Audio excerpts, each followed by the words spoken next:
Well, we just witnessed just the most pathetic performance by the Dolphins, I think, all season. Welcome back to another video.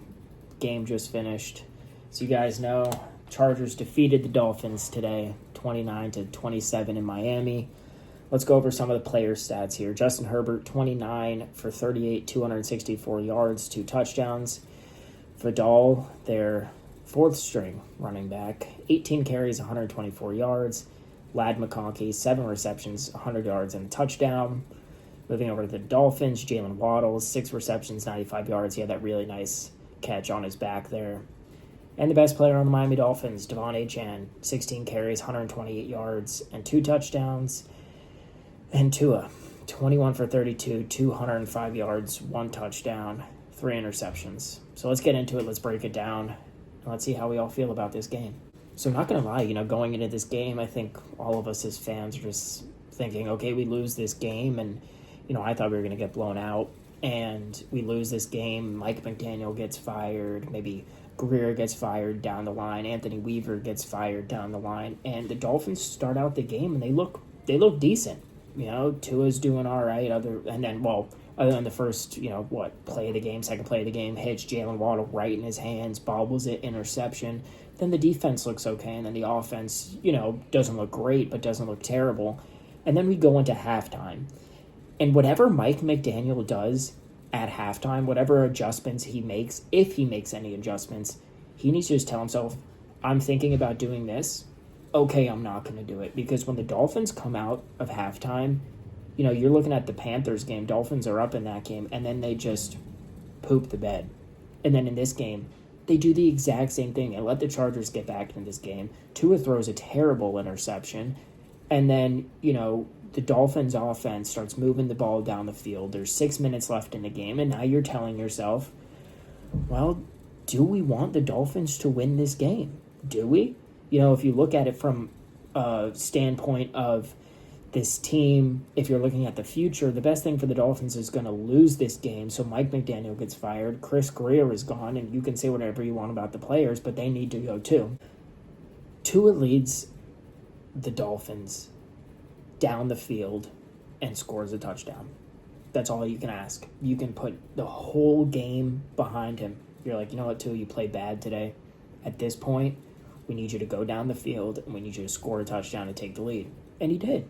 So now it's on the defense. And let's get into this defense, because I think we have a lot to say about this defense. Vidal, 18 carries, 124 yards. He only had 18 yards in his whole career, I saw somewhere before this game. The defense is just not good at all. I mean, how many sacks did the Dolphins have today? Let's see. Defense, 1 sack. Kenneth Grant had 1 sack today. Good for Kenneth Grant. He finally shows himself on the Dolphins. But the whole time before going into this game, they're saying, oh, the Chargers' offensive line, man, they're terrible. I don't know how Justin Herbert's going to survive. Well, I'll tell you how he's going to survive, because you have Bradley Chubb, Chop Robinson, Kenneth Grant, Zach Sealer, and Jalen Phillips on the defensive line. That's exactly how he's going to survive. And I'll say the secondary did all right. Didn't really allow anything big till the last play of the game, but we're going to talk about that. Secondary did all right, but there was no pressure on the quarterback. None of our edge guys can set the edge, and they just let this third, fourth string running back put over 100 yards on us. It's so embarrassing. So, Tua played not a good game. 3 interceptions. It just looked like when he has to play from behind, he just doesn't fit, if that makes sense. The only players that I am comfortable with keeping going into next year is Devon Achane and Jalen Waddle on the offense. I know people are saying, oh, trade Waddle, but if you trade Jalen Waddle, Malik Washington then becomes your wide receiver 1 next year. We're not re-signing Tyreek Hill. We're cutting Tyreek Hill. We would save, $20 million in cap or something like that. So Tyreek Hill is done. That was the last play we ever saw him play for the Dolphins. So you have to keep Jalen Waddle, because now you have to build your offense around Waddle and Achane. Go get your other pieces. Say what you want about the quarterback. I've always supported Tua, right? He's the quarterback of my favorite team. I'm always going to give him the benefit of the doubt. But when I think about it, and I'm saying I'm giving him the same excuses I gave him in 2020, and it is 2025. I don't think Tua is the right guy for this team. I still think Tua is a good quarterback. I think that he needs to go and have a little bit of a change of scenery. You look what happened with Daniel Jones. I think Tua in a different system might do well, but for this team right now, no. And what happened to Jalen Phillips? I mean, wow. This whole season, he has been bad. He gets pressure, but he put more effort into his gender reveal than he does completing a tackle. And it's embarrassing. I mean, you look at when we played Buffalo, James Cook, Jalen Phillips blows up in the middle, wraps him, Cook just throws him off of him. Here you have Tua led you down the field, and you say, you know what, defense, we need one stop. Jalen Phillips gets around, wraps him, Herbert's like, get off me. Throws it to McConkey. McConkey takes it like 40 yards. Game over. Look back at 2023, rewatch the game in 2023, and tell me how that game ended. I'll tell you how it ended. Jalen Phillips got around the edge same way and completed his tackle.